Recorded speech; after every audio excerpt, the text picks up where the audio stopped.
السلام علیکم ورحمۃ اللہ وبرکاتہ۔ ماں بضد تھی کہ گھر کو گروی رکھ کر اس کے شوہر کا علاج کروا لے، مگر خود غرض بیٹا کہتا تھا کہ ابے کی عمر گزر چکی ہے، اس نے اب بچنا نہیں ہے، اس کی خاطر گھر کو گروی رکھ کے میں اپنے آنے والی نسل کا نقصان نہیں کر سکتا۔ ماں آنسو بہاتے ہوئے کہتی تھی، اگر میرے سر کا تاج سلامت رہ جائے تو گھر اللہ تعالیٰ اور دے دے گا۔ بیٹا اپنی ماں کے بہتے آنسو دیکھ کر بجائے ماں پر ترس کھانے کے الٹا ماں کے بہتے آنسو دیکھ کر کہتا تھا کہ اگر رونے سے ابے کی زندگی بچ سکتی ہے تو ساتھ اپنی بیٹی کو بھی بٹھا لو، میرے پاس اس نیم مردہ وجود پر بہانے کے لیے آنسو نہیں ہیں۔ نہ جانے مجھے اور کتنی زندگی رلائے گی۔ بیٹے کے لہجے کی سرد مہری اور اس کی خود غرضی کی انتہا دیکھ کر ماں چپ چاپ اٹھ کر اندر چلی جاتی تھی۔ جب شوہر کے دن رات مسلسل تکلیف میں گزرنے لگے، ایک پل کا بھی چین نہ رہا اور وہ ہر وقت تکلیف سے کراہتا رہتا، تو مجبوراً ماں نے اپنی بیٹی کی قربانی دینے کا فیصلہ کر لیا اور اپنی بیٹی سے اپنے فیصلے پر عمل کرنے کے متعلق مشورہ کیا تو بیٹی نے سر جھکاتے ہوئے کہا کہ ماں، اگر میری قربانی سے میرا باپ بچ جائے تو مجھے اور کیا چاہیے۔ ماں نے بیٹی کو اپنے سینے سے لگا لیا اور رونے لگی۔ ساری رات باپ درد سے کراہتا رہا اور بیٹی اپنی سابقہ روٹین کی طرح باپ کے قدموں میں بیٹھی باپ کے پیروں کی تلیاں مل کر سہلاتی رہی، مگر باپ کے دونوں گردے ختم تھے، پاؤں کی تلیاں مل کر سہلانے سے کہاں آرام آنا تھا، جبکہ باپ جانتا تھا اس کو تکلیف میں دیکھ کر اس کی بیٹی سے برداشت نہیں ہو پاتا، جہاں تک ممکن ہوتا وہ اپنے درد پر قابو پائے رکھتا، مگر جب درد کی انتہا ہو جاتی تو اس کے منہ سے کراہ نکل ہی جاتی تھی۔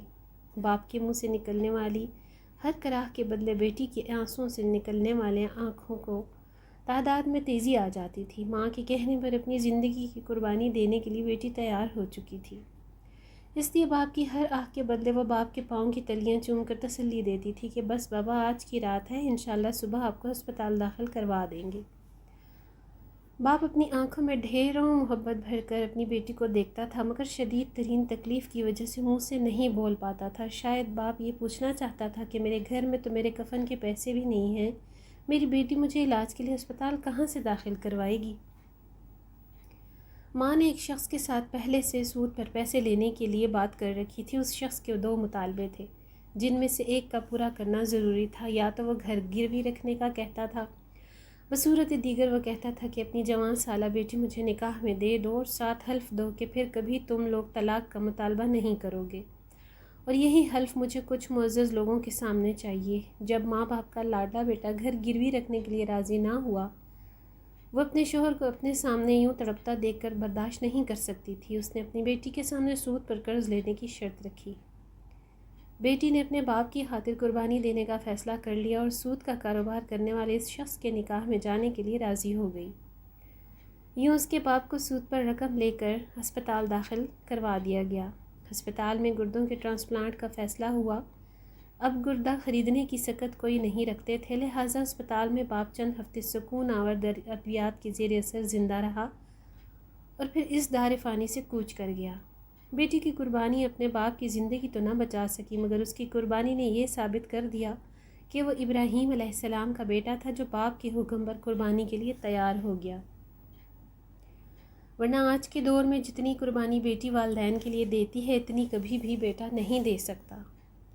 باپ کی موت کے بعد جلد ہی وہ لڑکی سودی کاروبار کرنے والے شخص کے نکاح میں آ گئی، جو 3 سال تک کم سن کلی کو نوچتا رہا۔ اگر لڑکی اس سے رحم کی بھیک مانگتی تھی یا کسی دن حق کی زوجیت ادا کرنے سے انکار کرتی تھی تو وہ شخص شیطانی روپ دھار کر نہ صرف اس سے زبردستی حق کی زوجیت ادا کرواتا تھا، بلکہ شراب کے نشے میں دھت ہو کر اسے جانوروں کی طرح مارتا بھی تھا۔ کئی بار شوہر کے تشدد کی وجہ سے وہ گھنٹوں بے ہوش رہتی تھی، مگر اس کے باوجود اس کی زبان پر کبھی شکایت تک نہیں آتی تھی۔ اپنے باپ کے چند دنوں کے سکون کی خاطر اس نے اپنی زندگی کا سکون بیچ ڈالا تھا، اور آج بھی اپنے اس فیصلے پر وہ مطمئن تھی۔ کچھ عرصے قبل سودی کاروبار کرنے والے اس کے شوہر نے جوئے میں کثیر رقم ہار دی اور رقم کے بدلے جیتنے والے جواری کو اپنی یہ بیوی پیش کر دی، کیونکہ وہ جانتا تھا کہ اگر یہ انکار بھی کرے گی تو وہ زبردستی جواری کے حوالے کر دے گا۔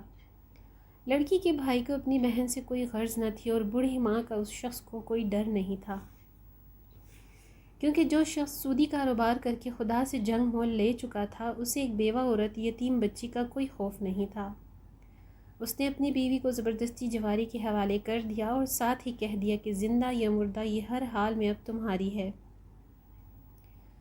اس کا والی وارث میں ہوں، میں اس کو اب تمہارے سپرد کر رہا ہوں، تم جیسے چاہو اس کے ساتھ سلوک کر سکتے ہو۔ سامنے والا جواری بھی درندہ ہی تھا، وہ بھی انسانی روپ میں، چھپا ہوا شیطان نہیں تھا۔ اس نے پہلی ہی رات لڑکی سے جنسی ہوس مٹانے کی کوشش کی تھی اور لڑکی کے انکار پر اسے چارپائی کے ساتھ باندھ کر بیلٹ اور ڈنڈوں کی مدد سے مار مار کر جان سے ہی مار دیا تھا۔ مردہ حالت میں 3 دن تک لڑکی بندھی رہی تھی۔ 3 دن بعد جب اس کی لاشوں سے تعفن اٹھنے لگا تو لوگوں نے پولیس کو اطلاع دی۔ پولیس نے آ کر لڑکی کی لاش کو قانونی کارروائی کے بعد پوسٹ مارٹم کے لیے بھیجا اور ساتھ ہی اس کے ورثاء کو ڈھونڈا۔ پوسٹ مارٹم کے بعد لڑکی کی لاش جب اس کی ماں کے حوالے کی گئی تو اپنی بیٹی کا زخمی وجود مردہ حالت میں چارپائی پر پڑا دیکھ کر دماغی توازن کھو بیٹھی۔ لڑکی کا بھائی جو پیسے کا پجاری تھا، زندہ بہن کی تو اس نے کبھی خبر نہ لی تھی، مگر جب اس کی بہن مر گئی اور پولیس کیس بن گیا تو اس کو یقین تھا کہ دونوں جواریوں سے وہ جیب گرم کر لے گا، اس لیے وہ بہن کے کیس کا مدعی بن گیا۔ یوں وہ دونوں ظالم ایک بار قانون کے کٹہرے میں آئے، مگر لالچی بھائی نے اپنی مردہ بہن کے وجود کا بھی سودا کر دیا، پیسے لے کر ان کو معاف کر دیا اور اپنی پاگل ماں کو گھر سے نکال باہر کیا۔ اس کی ماں آج بھی ننگے پیروں سڑکوں کی خاک چھانتی رہتی ہے، ریڑھی بھانوں اور ہوٹل والوں سے مانگ کر کھانا کھاتی ہے۔ جب کبھی اس کے اندر کی ممتا جاگ گئی ہوتی ہے تو سامنے سے گزرنے والی ہر لڑکی کو اپنی بیٹی کا نام لے کر پکارتی ہے اور اسے سینے سے لگانے کے لیے اس کی طرف بڑھتی ہے۔ کچھ حساس دل لڑکیاں تو اسے ماں کہہ کر اس کی ممتا کو سکون بخش دیتی ہیں، مگر زیادہ تر لڑکیاں اس کے حوالے سے ڈر کر بھاگ جاتی ہیں اور وہ عورت وہیں بیٹھ کر رونے لگتی ہے، روتے ہوئے کہتی ہے کہ میں نے اپنے شوہر کو بچانے کی خاطر اپنی بیٹی کو قربان کر دیا، مگر اب نہ میرے پاس شوہر رہا نہ میری بیٹی۔ کاش خدا نے مجھے بیٹے کی جگہ دوسری بیٹی ہی دی ہوتی تو آج میں گلیوں میں یوں خاک نہ چھان رہی ہوتی۔ ویڈیو اچھی لگے تو لائک اور شیئر کرنا نہ بھولیے گا۔ مزید ایسی ویڈیوز کے لیے میرے چینل کو سبسکرائب کر لیں۔ اگلی ویڈیو تک اللہ حافظ۔